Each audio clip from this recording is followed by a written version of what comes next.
Hi everyone, happy Sunday. You're listening to 90.3 WMSC Upper Montclair, and this is Weekend Wake Up. My name is Caitlin Aristizaba, and I'm joined by my co-host, Leslie Gallagher, with my adorable Rudolph and Hermie virtual background. Just wanted to say that. So today is our special holiday episode, if you couldn't tell by virtual backgrounds, and we're going to learn a bunch of tips about gifts, traditions, and more. So, yeah. Yes, so today is our last show of the semester for Weekend Wake Up, but don't you worry. Caitlin and I will be back next semester for spring with a ton more episodes, and we are so excited to bring them to you. In the meantime, you can always check out our past episodes on YouTube at WMSC Radio 903. And before we get into the holiday spirit, I mean, I'm already in it clearly, but before we all get you into the holiday spirit, let's learn about what happened on this day in history. Today, our fun fact is that in 1946, Christmas classic It's a Wonderful Life film premieres in New York. And I know that's a beloved movie by a lot of people, so that's pretty exciting. And yeah, we're going to move on to our first segment. So in case you have still not bought your gifts, we've got Kathy here to reassure you and give you some awesome ideas that could honestly apply to anybody in your life. Kathy, how you doing today? Hi, I'm good. So let's just get right into it. So I know that when it comes to finding and just buying holiday gifts can be a little bit hard. So here are a few tips. So one would be to just make a DIY gift. So for one gift, one could be a heartfelt handwritten letter. This is one my friend wrote for me a few years back, and I just keep in my wallet.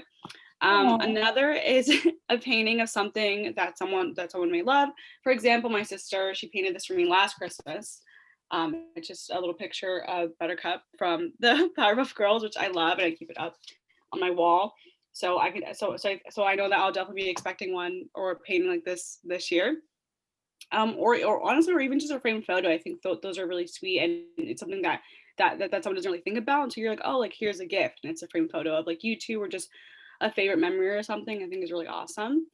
Another gift this year that's been really popular has to be a portable speaker. I even have one that's literally this small. I got it. I think I got it like at a Five Below, and it works really well. Another would be a few card games. One could be Cards Against Humanities. There's even a version for kids called Kids Against Humanities. There's also even another card game is somewhat new. It's called We're Not Really Strangers by the company We're Not Really Strangers. And it's a card game that is meant to empower meaningful connections between people, either existing or even like new relationships, just by asking questions and by having some wild cards put in there. It is the best game ever, too, if I may. I love that game. I own it, and it's amazing. Yeah, it's so much fun. It's definitely one of my favorite games. Something else that you can get as a gift would be something personalized. For example, something could be like a mug, a keychain, even a wallet. That'd be really nice. And now speaking of mugs, a mug warmer could definitely brighten up someone's day, especially just because a lot of us are working from home right now. So a lot of us are probably just drinking coffee or tea. That'd be great. Another gift idea could definitely be a set of gloves, a hat, and a scarf to keep warm this winter. Something that I didn't really think about, but yeah, something that I didn't really think about. But last Christmas, my mom got me a set of all of that. And honestly, like I love it. I literally still wear like the hat and gloves and scarves till this day. And again, it's something that you don't really think about, but it keeps you warm and it's awesome. And then lastly, socks and pajama sets. Again, I feel as though like this is all I got growing up, and I was like, I don't want any more socks. I don't want any more pajama sets. But they're so comfortable, especially the pajama sets from Old Navy. They're great. I feel like the older you get, the more you appreciate gifts like that, like clothes and pajamas and stuff and socks like that. But what's cute is a lot of things you said, I feel like can be personalized. Like you can embroider certain things and have like initials. Yeah. So that's like an extra little touch too. Yeah. Yeah, no, I'm definitely out of this whole list, like Caitlin and Kathy, like what would be like your favorite thing to get off of this? It's kind of a tie. As I said before, yeah, let me see. Okay, like I maybe have three, which I mean you're trying to think like my favorite one. Okay, either a set of the Cards Against Humanities, like card game, because I don't have it myself. I think that'd be really fun to get. Or probably a pajama set. because I can never have too many pajama sets. So I think that'd be really nice. That's cute. I feel like the same thing about Cards Against Humanity because I've only ever played it with other people. Like I don't own it myself, so that would be fun. And then also just something personalized. Like I like when you can tell that somebody put thought into something and it's just like whether they're writing a letter to you or they put your name into something or even a picture. Like I think those ideas are so cute and I love stuff like that as opposed to like, I don't know, socks. Although I love fluffy socks because that's the best thing in the world. My friend, I think she has this little like photo printer, I think, and it kind of looks as if it could be like a Polaroid, but they're like a little bit smaller. And I think you connect it, I think, like to your iPhone or to your phone, and then it's able to print the photo, which is so much fun. And she loves using it, and she just like sticks it on, I think, like anything. So it's really cool. That's cool. I've heard of that. I always wanted to buy it because it's like quick printing, and you get like a bunch of like photos from your phone, which is awesome. Yeah, no, it saves a lot. Cool. I feel like out of all of these things, I'd want something like very like cozy, like pajamas or like a scarf or even hats because I really love winter hats. Yeah. I'm the kind of person who I really like making like DIY gifts for other people. Yeah. But like I don't think I've gotten that many myself because I'm like a very like crafty, artsy person, but I don't know other artsy, crafty people. So I don't know. I feel like I used to do that more when I was younger. I'll send one. Arts and crafts for gifts. Yeah, I used to love to do arts and crafts, but then as I got older, I think I started doing it less because it's also time consuming. But something that I really love to do is bake. Like I like to bake things and give that as gifts. Like that's a big thing. I was thinking, my friend and I we just baked we baked my friend, like she loves like red velvet cupcakes, so we baked her some and then we just drove to her house and like gave her to her in person. Yeah. So nice. I feel like making something or like making food, it's gonna sound weird, but I feel like, like how people make that joke, like the secret ingredient is love, but it's like kind of true though, because you make it and like, I don't know, I feel like when I make something for someone, like bake cookies or something, I am thinking about that person when I'm making them, and I don't know, I think it's sweet, and it's true, it's not super expensive to make something nice. Just grab a box mix and you're good to go. Yeah. Oh, you know what's cool? My mom was telling me about this the other day because her boss apparently found one in the store. Have you ever heard of like a hot chocolate like explosion bomb? Yes. People I know have been selling them. It looks interesting. I just like don't know. It looks so fun to make.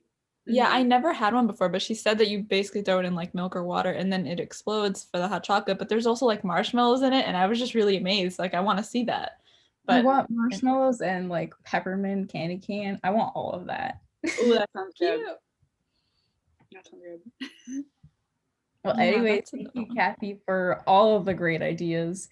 And if you haven't picked up your gifts, well, I guess you know who to hit up if you need some ideas. Of course. Thank you, guys. Bye. Holiday season. The holiday season. I've been waiting for this episode for so long too. Like yeah, you're like a big Christmas person. You say it's like your favorite holiday, right? Yeah, but I like Christmas because I like the decoration aspects of it. Like I feel like it's really a magical time, and I usually get to see the tree in New York, which I don't think I will get to this year. But like just being in that environment where all the streets are decorated and there's lights everywhere and everybody's just going to visit, it's like a very beautiful time. I feel like just image wise. It's gonna sound like a weird question, but like, how do you decorate your house? Like colored lights, white lights, minimalistic, or like all out? Like, what does your family do? Well, for the tree, like white lights. Like we've never done multicolor lights. Like that's just like no. I've tried it before. It's not really my aesthetic. Yeah, same. I'm really big. Like I like red and white a lot. And I remember when I was younger, I used to not hate our ornaments, but I just hated that they didn't match, which is so stupid. But now we have like, because there was just so many that, when you're a kid and you make like 1,000 ornaments and then there's all the tree and it's like chaotic, which is cute. It was ridiculous too, because like a 5-year-old made them. Exactly. So I mean, we still have a couple of those, but not as many, and we have a lot more of personalized ornaments, whether it's like I know I have an ice skate one and I have like a theater one with my name on it, so like that's like what it looks like right now. We don't have many like actual like round ornaments.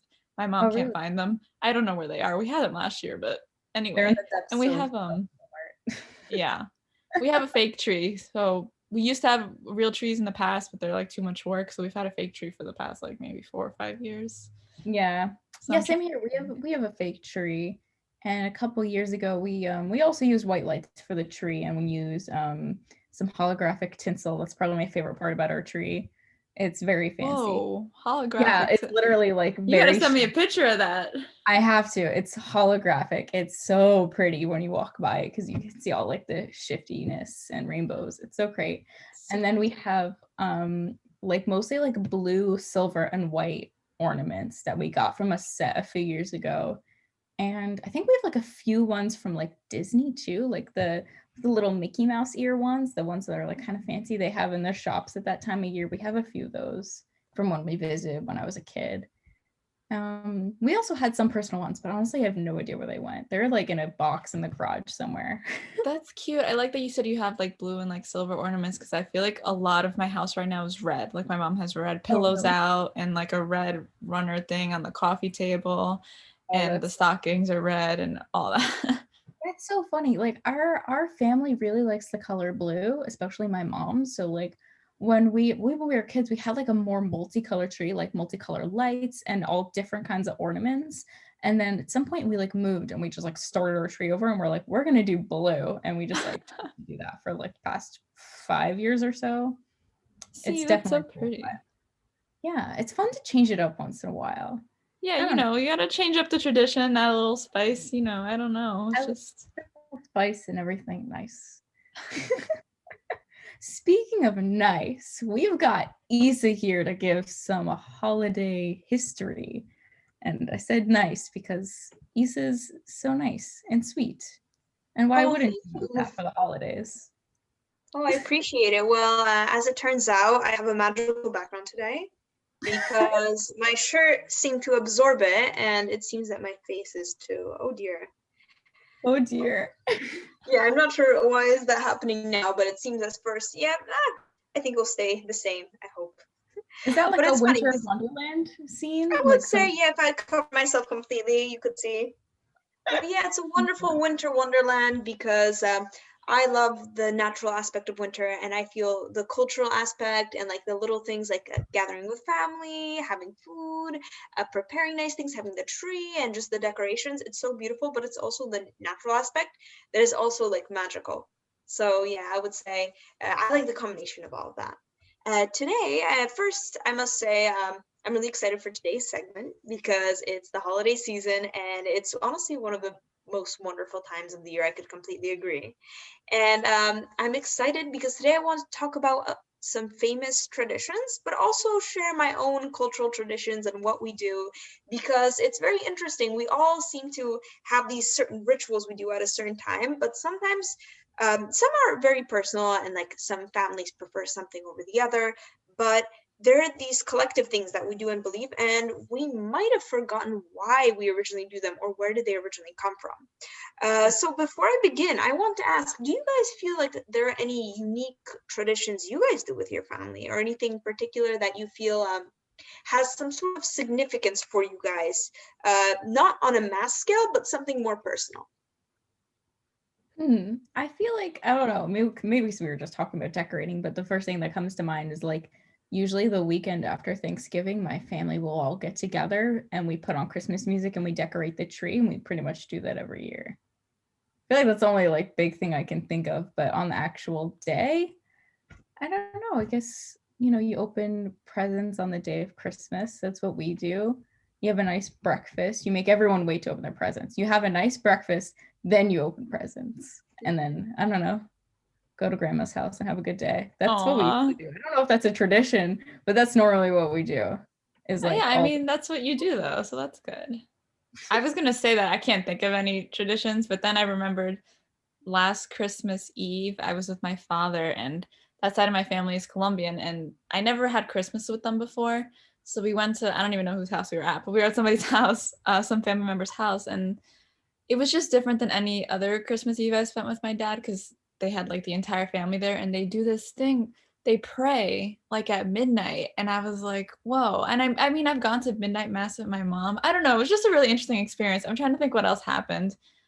But it was just a lot just different. And then like I think they let the kids open gifts at midnight, which is weird because like I'm just so used to like you go to sleep and open everything in the morning, and they were just opening all their gifts like at midnight. And I was like, but you know, I know usually in like Hispanic cultures you celebrate Christmas Eve as opposed to Christmas Day, but I'm I'm just so like used to not doing that, and I guess it's just Americanized, so it was just interesting to kind of witness. But yeah, I must say, coming from a Polish family, I could see that happening because many European cultures, Hispanic as well, but I see many cultures that are foreign, maybe a little more ancient, or like I said, Hispanic or European, often do celebrate it through a religious standpoint by attending like midnight mass. Like for example, in Poland, we have something called a pasterka, which is basically the celebration of Jesus being born. And it is a midnight mass as well, and it's longer, but it's like everyone's dressed there so nicely. I've never personally attended,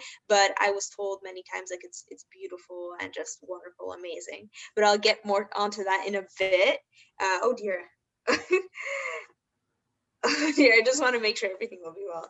But anyway, sorry. Oh my gosh, sorry, Kenny, I didn't mean to. I'm just, guys, quick question. Should I actually change myself to not have a background because I'm scared it might be too distracting? Maybe, yeah, because it seems like it's glitching out. All right, I'll just say, yeah, it'll just take me 1 second. And once again, sorry for this, Kenny. I thought this would look cool. Okay. Please tell me if it shut off now. Yeah. Okay. All right, pardon me for that. I just turned off my magical shirt because it was causing too much issues. But what I want to start with is with the fact that I'm not sure if you guys noticed, but there's many cultural and religious traditions around this time, around this, I would say, solstice of winter. And why is that? That comes originally from Yule or Yuletide, which is the celebration of the winter solstice. And it's a strange time because we're wondering, people like are kind of from a survival standpoint, you just kind of want to get by the winter, make sure you're doing well. Why are these people just celebrating so much, especially in the middle of winter? Like, what is there specifically to celebrate other than trying to survive? Well, they were trying to celebrate the fact that they could overcome death and that they have hope for the future so that they do make it to the warmer months. Because unfortunately back then, people did not have as many like medicines. People could, it's just obvious, people just couldn't survive.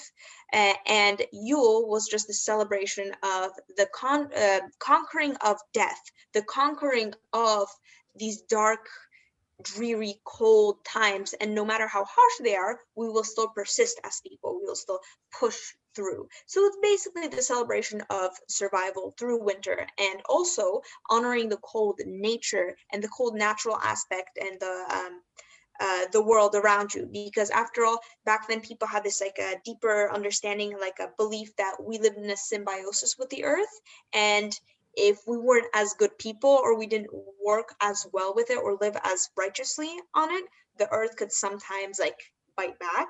So they're trying to honor the coldness and the harshness of nature while trying to also celebrate their own thrival and victory through being able to survive.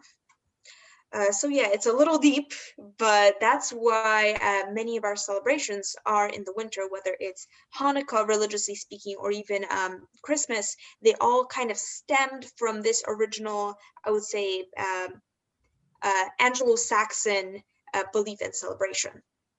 But continuing on a lighter note, the Christmas tree. Many people are confused now, like even if you think about it now, like why would you put up a tree and decorate it and dance around it? Like, where did that come from? It's such a strange, spontaneous tradition. Now, originally it was decorated, the Christmas tree was brought into the house and decorated, and this was originally, I would say, a pagan tradition where people kind of honored the fact that since the tree would stay alive for the whole year because it was an evergreen, that they will also survive and they will persist. It was kind of considered as a good omen. And many people would decorate it, and like they would put up nice things just to make it look nice and to kind of make this like just they would sell it. It would be the heart of the house and the heart of all their celebrations and like glory and just like of their good time together. And it was made popular, and a lot of these traditions were in fact popularized by Queen Victoria, because that's when the printing press around them, that's when the printing press in England came out, and many things were publicized. Like in London, Queen Victoria publicized and illustrated that, like, oh, they're having Christmas trees, they're having fruitcakes, they're having like presents, and those traditions became more popular around the world. So yeah, that's originally where it came from. The Christmas tree was considered a good omen and this kind of, I would say, this motivational image and this motivational heart of the home when it came to surviving the colder months. Now, another very famous tradition that I would love to discuss is Saint Nicholas, or Santa Claus as we know him now. Originally, this was a saint that started, that became, sorry. Originally, Santa Claus was Saint Nicholas, who came from Turkey. After the death of his parents, this young man inherited a lot of wealth, and from what he had, he traveled around the world and he would help different cities and provinces and just people in need. And he was very, very well known for having a kind heart and being a good person. And he would be very generous. He would give kids gifts and he would help all these different poor people. And officially, the poem "'Twas the Night Before Christmas" gave us this idea, okay, Saint Nicholas isn't just like the saint that we pray to at night, or isn't just like this good person. He's actually like this man that actually goes into the houses and gives us these gifts and presents.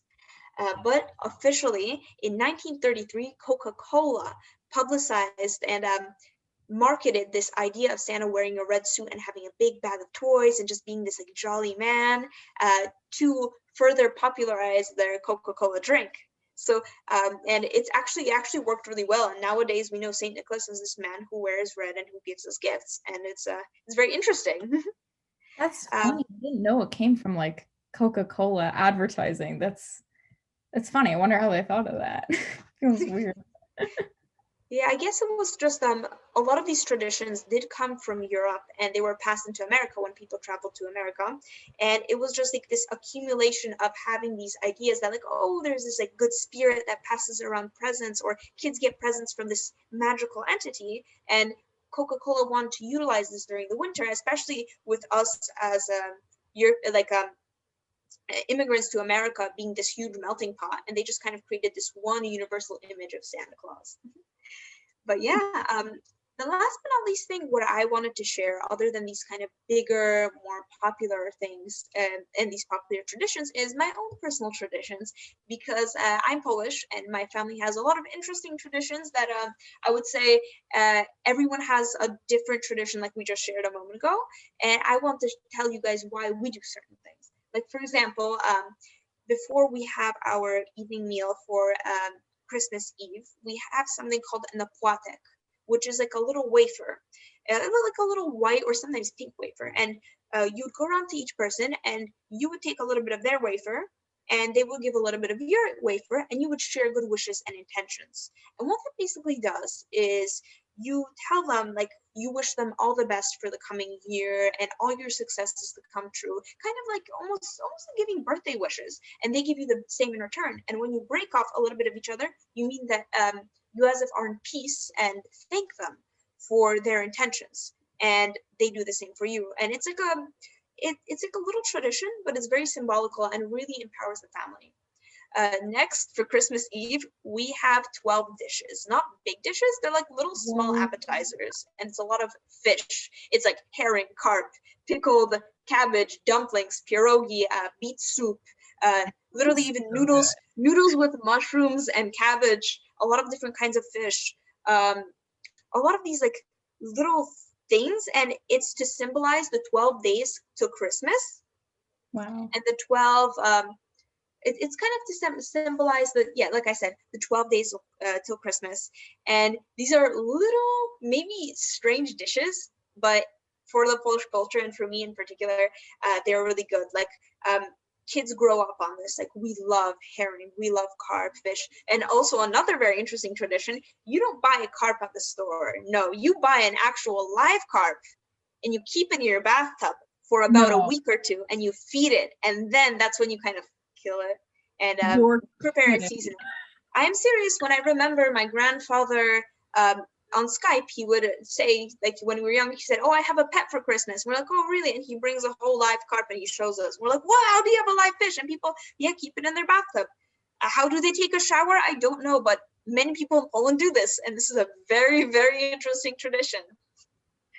The mysteries of Poland. And last but not least, we celebrate mostly during Christmas Eve. Like on Christmas Day, we do go out and go to church and have just this amazing celebration with family. But for Christmas Eve, we have this wonderful big meal with all these 12 dishes. Then we wait for the Christmas star to open our presents. And we often do like I said, on Christmas Eve. And then after that, we go to a midnight mass called the Pasterka, where we celebrate the birth of Jesus. Wow. A lot of info. Oh, like midnight mass, that sounds so like, I don't know, fun for some reason because it's out of the norm. So wow, Yeah. that's really cool. And I like how you guys have like 12 dishes to represent the days. That's, I don't know, I feel like that's so cool and original. What's your favorite dish, would you say, Isa, out of all Oh those? dear. As crazy as this may sound, it's called pickled herring.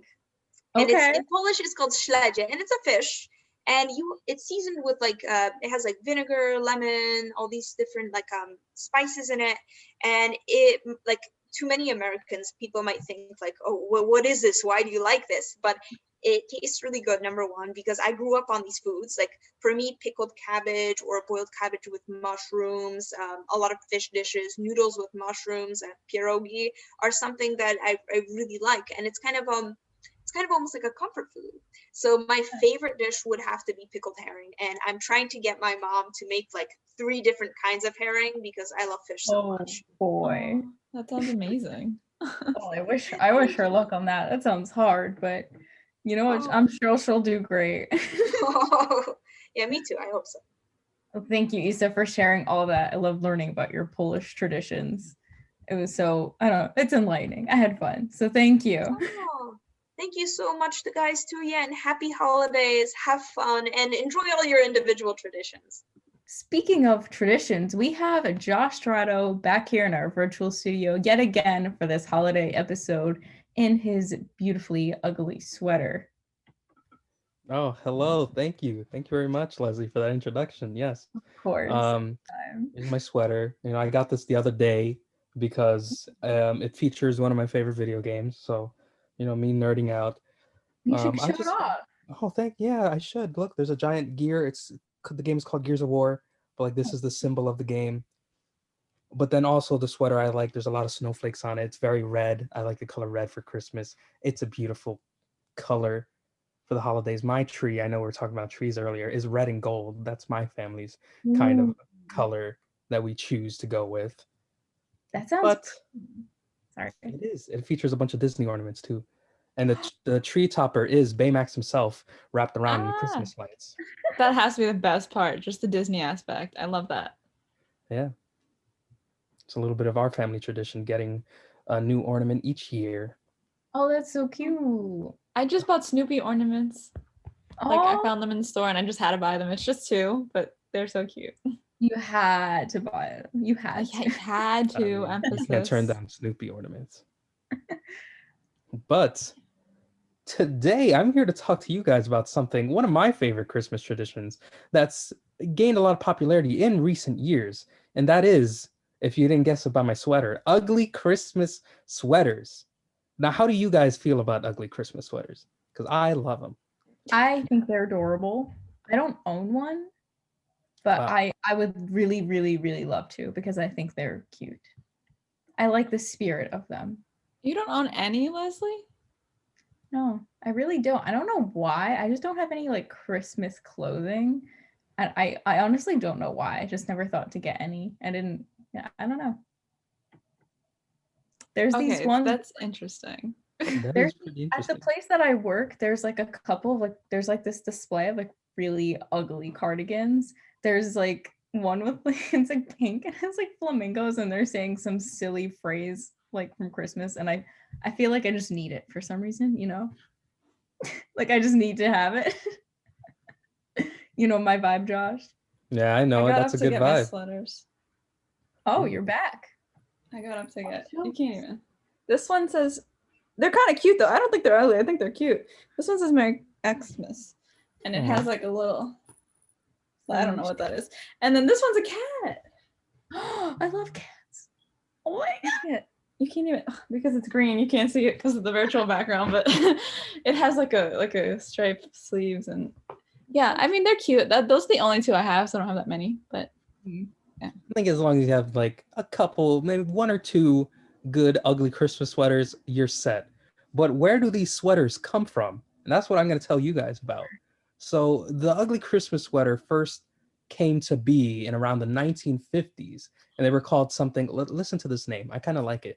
Jingle Bell sweaters. I Jingle bell. really like that name. It makes me wonder if they actually had jingle bells. You know, some Christmas sweaters do feature bells to, I don't know, annoy the life out of your parents or your family members. Shake around I with the bells. love clothes that jingle, you know?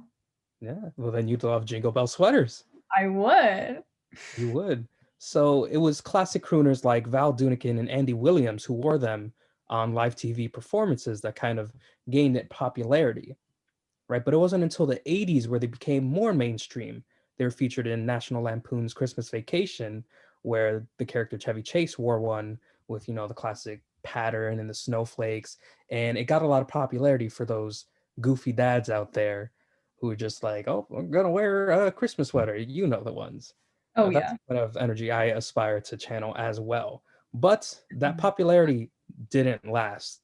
And just as quick as it gained, it kind of lost it. You know, in the 90s, it was more associated with those unfashionable older relatives like your uncle. He'd come to Christmas with a tacky sweater, and you're just kind of like, oh my God, it's so embarrassing. Right. And, you know, that's just how it was until people started seeing the comical aspect of it. You know, before then, I guess people had assumed, you know, if it's not fashionable, you can't wear it. Oh, of course not. That's so Well, interesting though to be so like, oh, I can't wear that. Like, ew. it's not good Mhm. enough. Exactly. It wasn't until the early 2000s where people started realizing that, oh, it may be ugly, but it's like heartwarming and it's funny. And that's the The reason you wear early them. 2000s. I That was feels gonna so Early say, soon. 2000s. That feels very recent. Like, that's Yeah. when you were like It born. is. It was in, I want to say, a Bridget Jones' Diary, where one of the Oh. characters wore one featuring a giant reindeer on the front. And while you see it and you think, oh my God, that's hideous. Why would he wear that to like a family, like a black tie type of Christmas thing, right? You're also like, that's hilarious. He wore that to a black tie type of Christmas thing. Yeah. And so people kind of came around, and in the later 2000s, you know, real fashion people started making them. Kanye had a Christmas sweater, and it became a big thing. And I think recently, even more so, right? I know from experience, they had a whole little bit on the Disney sing along on ABC where all the hosts were like, whose sweater is uglier? And they were bickering for a bit on and off breaks between performances.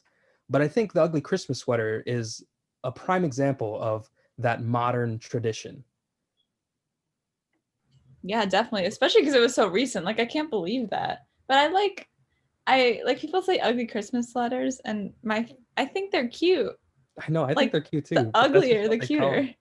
I Yeah. think they're festive, and like you said before, like they're heartwarming. It's like that time of the year to be like goofy and silly. Like, I don't know, why not just wear like an ugly sweater? I don't know.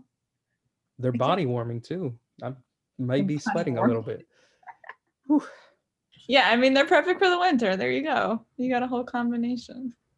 Mm-hmm. I don't have fucking else to talk about.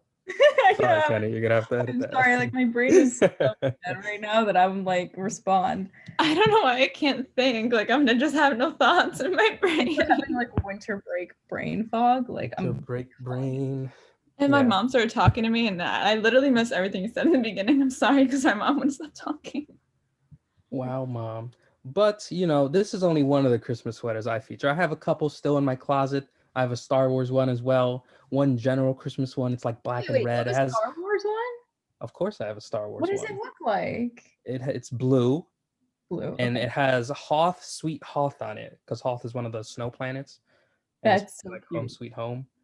Yeah. like See, And isn't it interesting that you get like other like things mixed into Christmas sweaters so they're like less Christmassy, but because of the look of it, it's associated with Christmas?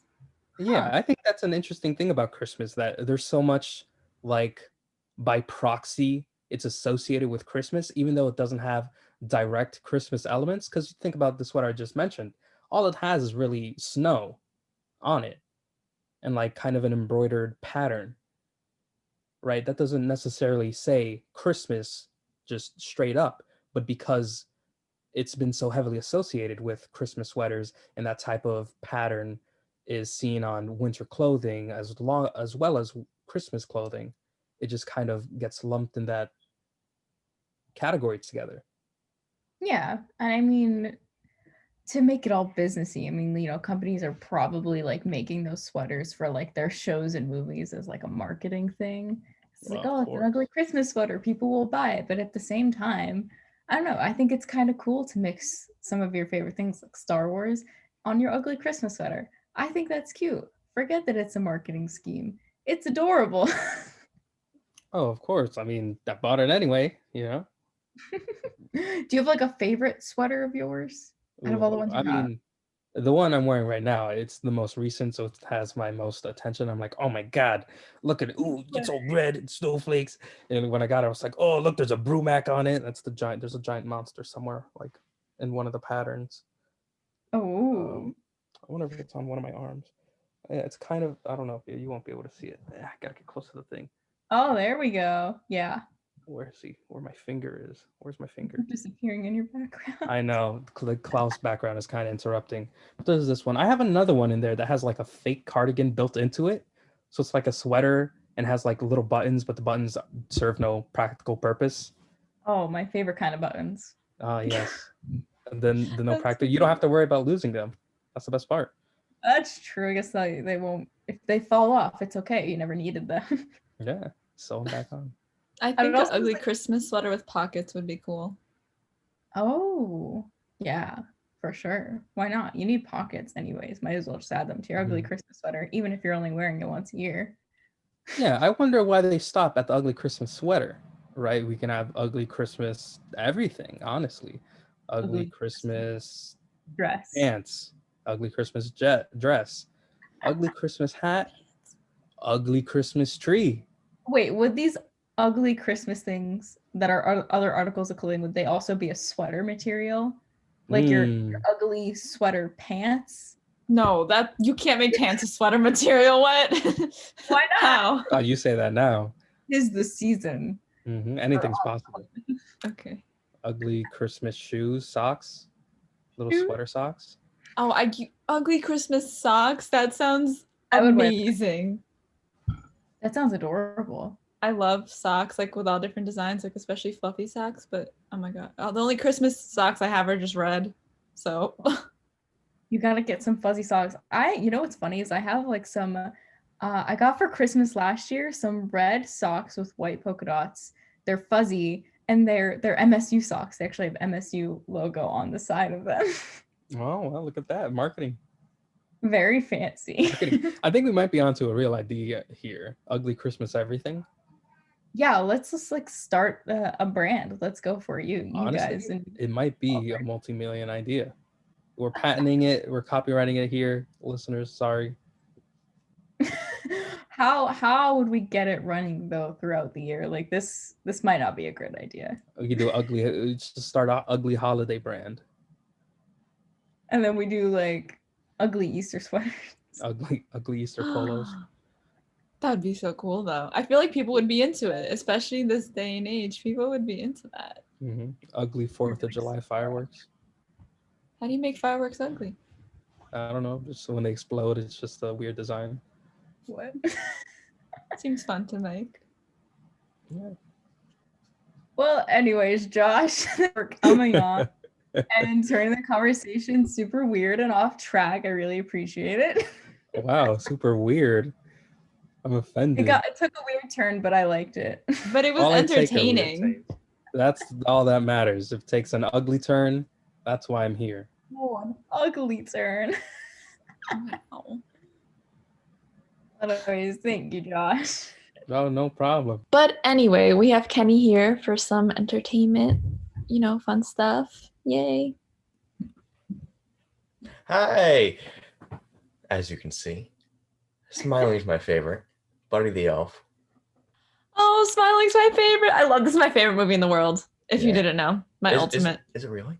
Yes, I love this movie so much. Like I quote it in my daily life. Then you're going to really like this story. So, a lot of the cast from Elf, the original cast, including Will Ferrell, of course, because Smiley's my favorite, Buddy the Elf, did a live table read on an Instagram live stream this past weekend. And in it, they had the Baby It's Cold Outside duet, which was actually originally not in the movie, which I found out. That's pretty cool. But they did a rereading of the script, a lot of the scenes, and they did it for charity, actually. Did it for the Democratic Party of Georgia.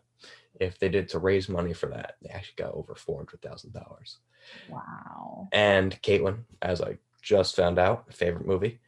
Are you going to watch this?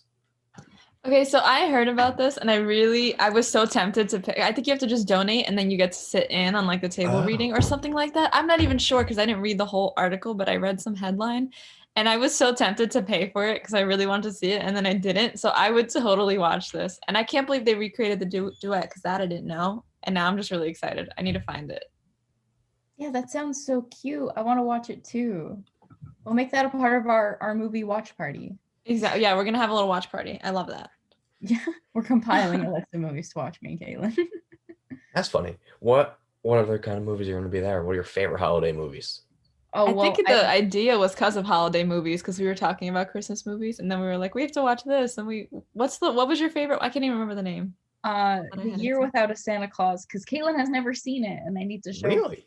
Yeah, it's a classic. She hasn't seen it, so I have to show her. And she's gonna make me watch The Grinch because I'm not a huge fan of it, but I'm open-minded. So yeah, we're probably gonna watch Rudolph as well because who can't resist that cute little face? I love Rudolph. You have to watch Rudolph. Yeah, things to watch. ACT Theaters out of Seattle, Washington. They're selling virtual tickets to shows that be typically done on stage. So, there's the classic, there's the Christmas Carol.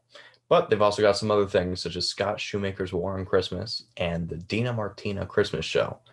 I haven't heard of either of those, but it's pretty cool how they're still able to keep this going. And even though they're actually kind of a little bit pricey, especially the Christmas Carol, that's $25 a ticket, starting at that price. It's pretty impressive how they're able to keep up the theater. You say something? I said theater, like how they keep up theater. Yeah. What you're saying? It's impressive how they just keep it up. What do you two think about theatrical production still being able to go on? I honestly feel really bad for people in theater because it's hard for them to make money right now because theater just involves like people being on top of others and like the backstage area and then audience members close together. It's not the safest place, and that's why a lot of them had to shut down. And I'm happy they're finding ways to make money, even though it's probably a little bit pricey for the average person. But I think people who are genuinely trying to support theater in this time would definitely pay that price. Yeah, that's what I was gonna say. I think they would pay it because it's $20. I'd be willing to kind of help out a little bit because people are really struggling. Everybody's struggling, but especially in the arts community, and they're doing it safely too because it's virtual. So that sounds like a good compromise. Like you have to work with what you have. So hopefully they're able to sell tickets. Because is it bad that I've never seen The Christmas Carol? Really? Like the movie or like the... I haven't either, honestly. Yes, yes, Caitlin. Yeah. I saw like the original like old one, I think, because my high school did a production of A Christmas Carol like my freshman year, and I was in it, and they made us watch the original movie, but there's like an animated one too. I've never seen that. Oh yeah, I heard about that. That's like a Jim Carrey, I think. I don't even know, honestly. Maybe. Because it's a special holiday episode, I have to do, of course, a special holiday movie review. I am doing it on Happiest Season, just came out on Hulu. I watched the movie. I give it a 6.5 out of 10. Here's why. So, in the movie, it stars Kristen Stewart and Mackenzie Davis. Harper is played by Mackenzie Davis, and Abby is played by Kristen Stewart. Harper brings home Abby for Christmas as her girlfriend, and she introduced her to her family. Abby, she wants to spend this time during the holiday. She wants to propose to Harper, become So sweet. married. Very sweet. But Harper is not out to her parents, so Abby has to go through a lot of just waiting and putting up with a lot of just pain of not being able to be honest about it. Mm-hmm. And one of the things I like about it is that it speaks to being able to correct your actions. So Harper, like I said before, Abby gets put through a lot because Harper, she's just, while it's completely understandable that it's difficult to come out. Abby, she's even meeting past ex-girlfriends of Harper's and having to fake like she's just some best friend. And while she does understand, it's tough. And Harper, she does realize that she's putting Abby through a lot of pain in doing this. So throughout a lot of the movie, or not a lot of the movie, but the end of the movie, she is realizing the mistakes she has made and how close really that she's gotten to getting rid of Abby on accident. She doesn't want to. She loves Abby. So her actions, she's able to correct them. And by the end of the movie, she's, I'm sure you could predict, Christmas rom-com. So it's happy ending, but she comes out and it all works out. However, like I just said, Christmas rom-com. This is the thing I like the most. Whenever you think of typically heterosexual genres, the first one you think of is rom-com, especially Christmas rom-com. Oh, for sure. Exactly. And this movie, it gives a new perspective on that, because I've said it before and I'll say it again. I am not a rom-com guy, but this is different because it provides a new spin and it challenges what is the common thread throughout history, or every single thing. You turn on the Hallmark Channel, they always, oh, it's Christmas time, I got a girl, got a guy, put them together. No, this provides a new perspective that it's obviously not just heterosexual attraction, because it isn't. And what I really like about this movie is just it's groundbreaking in terms of equality and representation. I really hope that you enjoyed my holiday movie review. Might could be my last movie review, sadly. Oh, yes, Kenny, you're moving on to bigger and better things. Yes. If you guys didn't know, I'm sure you do, but Kenny will be the next Morning Buzz assistant producer, so he will no longer be on the Weekend Wake Up team. But maybe you'll come back for special episodes, like holiday episodes. I will. I might just have to drag you back. Okay. But I hope you enjoyed my review. If you are interested, Happiest Season is available on Hulu. Yes, thank you, Kenny. I want to say I love how this movie brings a new perspective, because this is something that's normal for a lot of people. Like, this is their lives, and they actually made a movie about it, which I think is really cool because it brings awareness to a different kind of relationship and a different kind of struggle that the typical person may not have to go through. So I really like that, and I don't know, it seems like both the characters show their struggles. I kind of like movies like this where it gives you perspective on life that you may or not already know. But yeah, you think you can watch Happiest Season? Because I mean, Leslie, I'm sure I don't know if any of our listeners know, but I love rom-coms. That's my favorite thing. Warms my heart. We've talked about it a couple of times, but I really like the whole idea that it's kind of changing, I guess, the norms of rom-coms, because you have the cutesy cheesy aspect, but then you have challenging societal norms in terms of relationships. So that's very important, and just different representation, like you said, we need more of that. Representation is completely necessary, and I don't know, I think this is definitely refreshing to watch a movie that's just not it's different. I kind of am sick of like rom-coms that like seem like a rinse, wash, repeat type thing. They all kind of seem the same to me. No offense, Caitlin, but they get kind of boring after a while. It's like guy chasing girl, blah blah blah. But this one is just different. The dynamic is different, and the struggles are different, and it's just way more interesting to me to watch. And also, you know, normalizing like different relationships, normalizing LGBTQ plus relationships is good. You know, with the whole thing, kids growing up watching that, they will realize it's normal. It's not a bad thing. So I don't know, that's also why I really like things like this. The more we see of it in the media, the better overall for society. Although maybe that's just my opinion, but I think it's fact too. Just saying. No, I'm kidding. But okay, no, we're gonna cut that part out. I hate that. Sorry, Kenny. Now I don't know what to say. I mean, I could just jump in and introduce. Yeah, that sounds like a good idea. But anyway, speaking of fun Christmas things, we do have Jake here to discuss some Christmas music, which I'm very excited for because, you know, holiday music, holiday spirit, season, best thing. He's got a new playlist for us too. So if you're in need of a Christmas playlist, Jake's got you covered. Okay, so first, I just wanted to start. What are like some of your favorite like classic Christmas songs? Wow. I have so many. Yeah, I have so many. My absolute favorite though is Christmas Wrapping by the Waitresses, which a lot of people don't know. Really? Well, Yes, I've never heard of that. Yeah, wow. I'm looking that up now.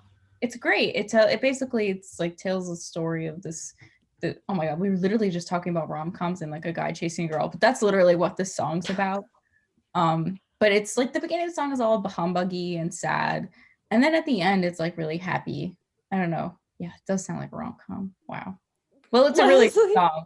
It's a good song. Okay, I grew up. I love how she's like, wait, oh, never mind. Okay. Yeah, that would be my number one favorite if I had to pick one. Okay, I feel like I have like, this is so hard. I'm currently looking at my Christmas playlist that I made on Spotify, and I think Last Christmas is like my ultimate favorite. Okay, hold on. By Wham or by Taylor Swift? I do not like Taylor Swift's version. I am sorry, Leslie. I'm not offended. I'm not a huge fan of it either, even though I love Taylor Swift. I didn't know she did it. Yeah, a couple. I'll have to listen to it. I don't like her Christmas because I'm okay. I don't have a problem with Taylor, but I don't like her Christmas covers. I don't know if it's because she was young, but her voice is so high in them, and it's kind of annoying. And she has a cover of like Santa Baby or Baby It's Cold Outside. I don't know, another one. I don't like that cover either. I'm sorry, but I really love Last Christmas, like by Wham, the original, and then I also love Santa Tell Me, Ariana Grande, my favorite, and I love This Christmas. This Christmas is such a vibe. That is my favorite song because it's just like a good little jam out. No, sorry. that's great. It's funny, curious. None of you have said what I believe to be objectively best Christmas song. All I Want for Christmas Is You by Mariah Carey. Oh, that is a classic. I think she just got like Billboard like. Yeah, I think she just released new music, which is cool. But like, I don't know. It's all about that. For me, it's like all about that one song. That's a Christmas classic. Like you can't start Christmas without playing that. Yeah, for sure. Okay, so for my playlist, I definitely included I got a couple you mentioned, the classics, you know, but I wanted to focus on, you know, the stuff that's kind of different, stuff that people might not be as familiar with. So starting things off, I have some artists I wouldn't have expected to make Christmas songs. Like, I feel like that's always weird when like, you're like, oh, wow, this person made Christmas music. I found a song called Merry Christmas and in parentheses, I Don't Want to Fight Tonight by the Ramones. Yeah, a classic punk band. Not, I didn't think they'd have a Christmas album, but I saw it. It's not an album. I think it's just this one song. It's pretty straightforward. It's just a nice Christmas song, but it's punk. See, I'm very excited to listen to that because I know one Ramones song and I like it, and I'm just very intrigued by what they're gonna do with Christmas music. So, yeah. Yeah, no, definitely give it a listen. There is Must Be Santa by Bob Dylan. He actually has an entire Christmas album. Bob Dylan, of course, probably one of the most famous folk singers ever. I don't know. Just the fact that Bob Dylan released a Christmas album is just bizarre to me. I feel like it's so like, I guess it kind of makes sense because folk songs are basically Christmas songs, but like I don't know, the whole uva is just so like different. I don't, it's just very strange to me. And there's also a cover of Your Mean One, Mr. Grinch by Tyler, the Creator. I think he did that for the, I believe he did that for, what was it? The Grinch movie that came out a few years ago. But I don't know, I didn't know about it, and it's a funny thing to listen to. And next up, I also wanted to cover a couple Christmas songs that are kind of covered across genres. So first off, here's a question. Do you have any Christmas songs that you can think of that are really good pop? Like really like pop genre? Because I feel like there's always attempts to make poppy Christmas music, but it never really works. But I feel like one time where it really does work is Santa Tell Me by Ariana Grande. That's the one that literally came to mind. That was my Right? first example. Like this is the, like, I don't know, I feel like they're always trying to make it really poppy and Christmassy, but I don't know, I feel like this is the only one where it really works. There's Wait, also, and then do you think that the NSYNC one, the Merry Christmas, like the Merry Christmas, do you think that's poppy? That's I like don't my know that second one. thought. But Santa Tell Me is like my number one. I think that but she did good though. Like that's like good Christmas Yeah. pop. Yeah, I don't know. I haven't listened to that NSYNC one. I'll definitely have to. But yeah, I don't know. Is NSYNC like, because I'm thinking like modern pop, you know, very produced, very Ariana Grande, basically. And I feel like we get a lot of that, but this is the only time where it's been really good that I've come across. I also found a version of What the Lonely Do at Christmas by Ska Tune Network, which is a ska version of the classic. And there's also Kidnap the Sandy Claus by Korn, a metal rendition of the Nightmare Before Christmas track, which, dare I say, might be a better listen to than the original. Oh, really? Yeah, because I don't know, the original is like, it works in the movie, but like when you're listening to it, it's sung by kids, and it's like, Kidnap it, and it's like good. But this is cool. I recommend it. Okay, so I wanted to move into another section of songs I kind of wanted to add in, which is just emo Christmas songs. It's 2020, everyone's sad, and there are reasons to be sad. And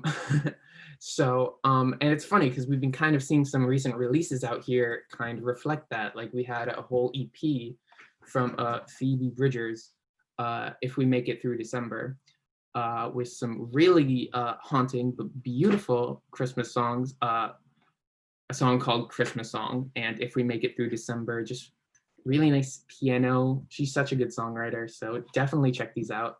And there was also another song that I covered about a week ago when it came out on Weekend Wake Up, called I Like Presents by Poppy, which is very pretty, very like slow and melancholy. But if you don't like modern music and you still want to get your sad boy hours in, there's also Have Yourself a Very Little Christmas by Judy Garland, which is like, I don't know, Have Yourself a Merry Little Christmas is always kind of a, you know, kind of sad song, but like, I don't know, she does it especially kind of sad, and it's really pretty.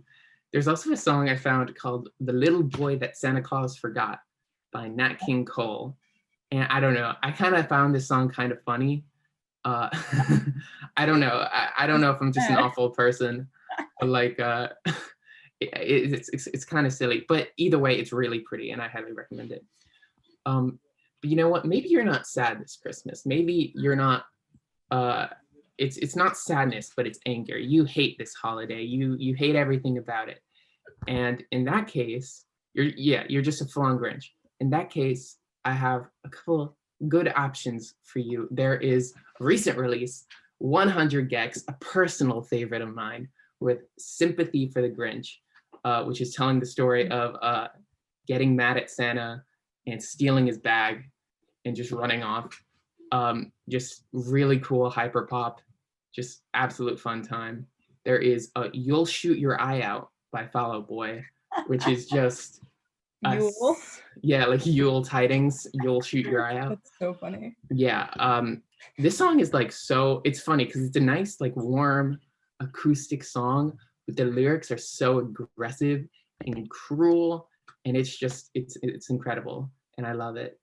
And there's also a song from I Won't Be Home for Christmas by Blink-182, which at first I had to say I was somewhat repulsed by the name Blink-182. However, this is an older song from, their kind of older era. So this one's pretty good. This one, I think it's worth a listen. And yeah, that's it for me. I have the Spotify link in the description. Oh yeah.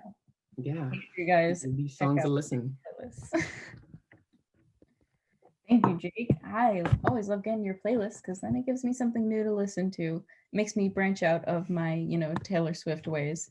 So anyways, yeah, that's unfortunately all we have for our special holiday We Can Wake Up episode. We hope you all enjoyed it and we hope you have happy holidays. And again, it's our last episode of We Can Wake Up for this semester, but Caitlin and I will be back. Caitlin, you have any last words to say for our last episode? I'm just gonna be sad not doing this every week. It's gonna feel so weird, but I hope everybody has a happy holiday season, and I can't wait till we're back. Oh yeah, we're gonna be back and better than ever. We've got some good plans for next semester, and we'll have a few new cast members, so that will be fun. Yay! But anyways, I guess that's all we got. Happy holidays, and we'll see you next semester. Bye.